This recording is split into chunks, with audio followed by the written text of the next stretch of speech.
Hello friends. आज एक interesting TDL के बारे में बात करने जा रहे हैं और वो है ऑटो बल्क एंट्रीज। कई बार क्या होता है कि हमें बल्क में एंट्री करनी होती है, जैसे कुछ पेमेंट की एंट्री करनी है, कोई रिसिप्ट की एंट्री करनी है एक साथ, और वो भी रैंडम अमाउंट में। जैसे मान लो मुझे 1,750,000 की एंट्री करनी है पूरे महीने में, और मुझे वो एंट्री रैंडम बेसिस पे करनी है। अब उसमें भी ऑप्शन है कि हर एक दिन छोड़ के एक दिन करनी है, 2 दिन छोड़ के करनी है, या फिर डेली करनी है, संडे ऑफ रखना है। इस तरह से सारे ऑप्शंस की सेटअप करके और मुझे बल्क में एंट्री करनी है, तो उसके लिए ये एड ऑन है। एड ऑन को हमें लोड करता है। एड ऑन को लोड करने के बाद में आपको देखो गेटवे ऑफ टैली पे बल्क एंट्रीज करके ऑप्शन मिलेगा। आपको उसमें जाना है। यहाँ पे जैसे मैं यहाँ पे टाइम देता हूँ 1/4 से लेके 30/4 का। अब यहाँ पे देखो एवरीडे लिखा हुआ है, तो एवरीडे में हर रोज की एंट्री आ जाएगी। अब यहाँ पे देखो हॉलीडे वीक रखना है कि कौन से डे में आपको एंट्री नहीं करनी है। अब मैं अगर नन कर दूंगा तो पूरे 30 दिन एंट्री हो जाएगी। अगर जो भी मैं करूंगा, जैसे मुझे सैटरडे ऑफ रखना है, संडे ऑफ रखना है, तो संडे को ऑफ कर दिया तो 26 एंट्री हो रही है। यहाँ पे रैंडम और फिक्स दोनों ऑप्शन आ रहे हैं। मैंने रैंडम सेलेक्ट कर दिया। अब 26 आ गई है। यहाँ पे आप बहुत बोल रहा है कि पर डे अमाउंट लिमिट कितनी है आपको, अगर पेमेंट की एंट्री करनी है तो पर डे अमाउंट लिमिट कितनी सेट करनी है। मैंने पर डे का अमाउंट सेट कर दिया, मान लो 9,999 रुपए।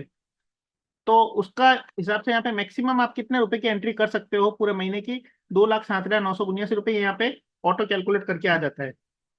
पेमेंट की एंट्री कर रहा हूँ मैं यहाँ पे। अब यहाँ पे जैसे मैंने 2,07,000 का मैक्सिमम अमाउंट है, मुझे मान लो 2,01,750 रुपये की एंट्री करनी है। 2,01,750। अब यहाँ पे मैं एक कोई लेजर बना लेता हूँ। जैसे मैं बना लेता हूँ ऑफिस एक्सपेंसेज। ये ऑफिस एक्सपेंसेज का मैं एक इनडायरेक्ट एक्सपेंसेज के अंदर लेजर बना लेता हूँ। राउंड ऑफ आप 1 रुपए, 5 रुपए, 10 रुपए, जिस फॉर्मेट में करना चाहो वैसे कर सकते हो। जैसे मैंने राउंड ऑफ का फॉर्मेट रख लिया 10 रुपए के हिसाब से, तो वहां पे जितनी भी अमाउंट आएगी वो ऐसा आएगी 2,710, 2,750, इस तरह से। और अगर मैं 1 रुपए करूंगा तो ऐसे भी आ सकता है 2,375, 2,377, इस तरह से। तो मैंने 10 रुपए का राउंड ऑफ रखा है। अब यहाँ पे कैश अमाउंट ले लिया, कैश अकाउंट ले लिया, क्योंकि पेमेंट कर रहा हूँ। तो नरेशन में लिख दिया रेगुलर ऑफिस एक्सपेंसेस, कुछ भी मैंने नरेशन डाल दिया। देखिए मेरी अमाउंट है 2,01,750 रुपए। अभी मैंने एंटर प्रेस किया, ये देखो एंट्री ऑटोमेटिक हो चुकी है। 26 एंट्रियां पास हुई है संडे को छोड़कर। तो यहाँ पे देखिए 2,01,750 रुपए की एंट्री एकदम परफेक्टली हो चुकी है। और यहाँ पे अमाउंट देखो 10 रुपए के रेशियो में चल रही है। 7,020, 7,080, 8,160, 8। तो इस तरह से पूरी एंट्री आपके देखो रैंडम बेसिस पे हो चुकी है।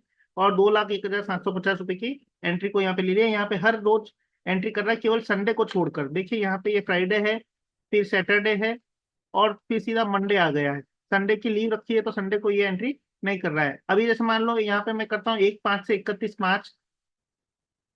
और 1/5 से 31 मार्च करने के बाद में यहाँ पे मेरे पास ऑप्शन है मंथ के एंड में एंट्री करनी है। तो वहाँ अगर मान लो 1 अप्रैल से 31/3 तक का मैंने पूरे साल का टाइम दिया और हर महीने की एक एंट्री करनी थी, मंथ के फर्स्ट डे में करनी है, एंड डेट पे करनी है, वो यहाँ पे ऑप्शन है। अदर्स में अगर आपने कहा कि भैया मुझे एंट्री करनी है 2-2 दिन के गैप से, तो मैंने 1/5 से 31 मार्च में 2 दिन के गैप कर दिया। तो 2 दिन का गैप का मतलब क्या हुआ, एक एंट्री 1 तारीख को करेगा, फिर 2 दिन का गैप छोड़ के दूसरी एंट्री करेगा। तो इस तरह से यहाँ पे 14 एंट्री होती है। अगर मान लो मैं यहाँ पे 3 दिन का गैप करता हूँ तो यहाँ पे 10 एंट्री होती है। तो मैंने मान लो 3 दिन के गैप से एंट्री की है।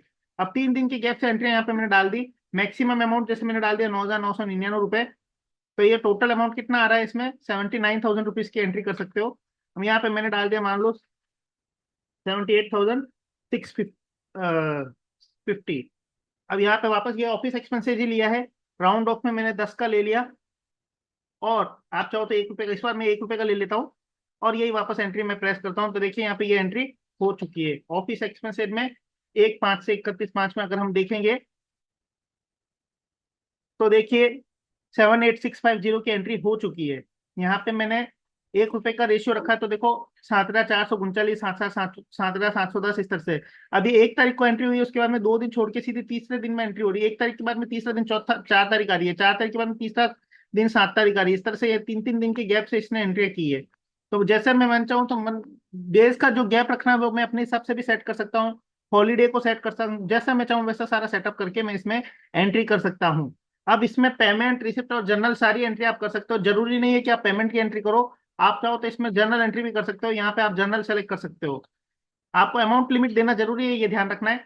अभी आप यहाँ पर जर्नल की एंट्री करनी है तो आप जर्नल भी कर सकते हो। तो यहाँ पे जर्नल का सेटअप होगा, जर्नल का अमाउंट वो भी पोस्ट करना है, और कैश की जगह क्रेडिट का लेजर यहाँ पे सेलेक्ट कर देना है। तो इस तरह से आप यहाँ पे बल्क में काफी सारी एंट्रियां एक साथ पोस्ट कर सकते हो। यहाँ मैंने 1 अप्रैल से 31 मई का लिया था, आप 1 अप्रैल से 31 3 तक का पूरा टाइम पीरियड ले सकते हो, और विद इन सेकेंड्स में आपकी पूरी एंट्री कर लेगा। एक एंट्री मैं आपको करके बताता हूँ। जैसे मैं 1 अप्रैल से 31 3 का टाइम देता हूँ, और मैंने ये कहा कि भैया मुझे जो एंट्री है 2 दिन के गैप से चाहिए, संडे मेरे को ऑफ चाहिए। अब यहाँ पे 166 एंट्री आ रही है, टोटल 13,27,867 की एंट्री हो सकती है। मान लो मैंने 11,50,220 रुपए की एंट्री मुझे करनी है। अब ये मैं जनरल में कर लेता हूँ, मान लो। अब यहाँ पे मैंने अमाउंट लिमिट दे दी, सॉरी अमाउंट लिमिट मैंने 9,999 दी है। या मैं पे 10,000 रुपये दे देता हूँ अमाउंट लिमिट इस बार। अब यहाँ पे मैं अमाउंट को दे देता हूँ टोटल 11,50,700, ये मेरी टोटल अमाउंट है। अब यहाँ पे यही नया एक्सपेंसेस ले लेते हैं, XYZ एक्सपेंसेस।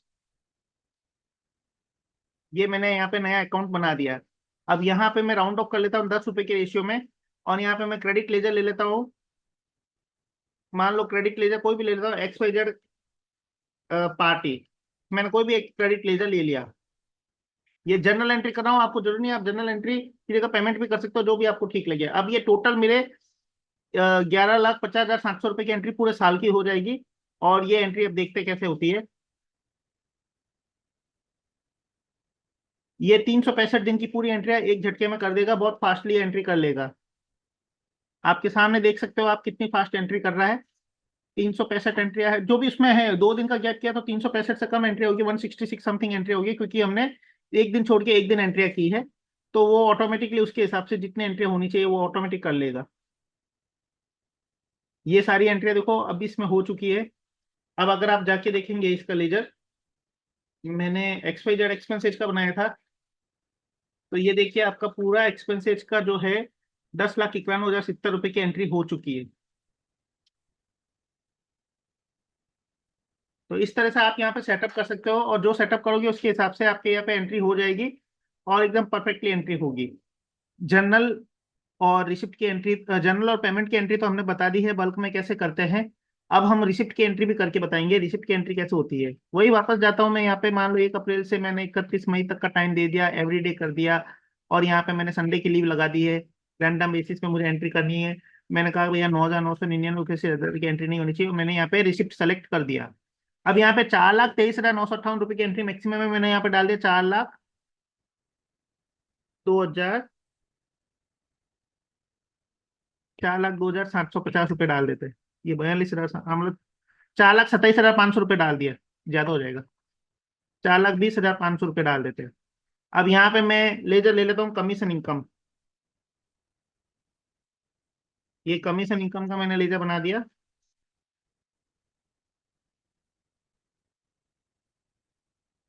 और यहाँ पे राउंड ऑफ मैंने 10 रुपए के हिसाब से कर दिया। यहाँ पे मैं कैश अकाउंट ले लेता हूँ, और कमीशन इनकम नरेशन डाल देता हूँ। अब ये 4,20,500 रुपए की 1 अप्रैल से 31 मई में एंट्री हो जाएगी। ये देखिए यहाँ पे कमीशन इनकम, और ये 4,20,000 की पूरी एंट्री कमीशन इनकम में हो चुकी है। 4,20,500 रुपए की पूरी एंट्री हो चुकी है। तो इस तरह से आपने देखा कि जर्नल, पेमेंट, रिसिप्ट, किसी भी वाउचर टाइप्स में आप बल्क में एंट्री कर सकते हो, रैंडम बेसिस पे भी और फिक्स बेसिस पे भी।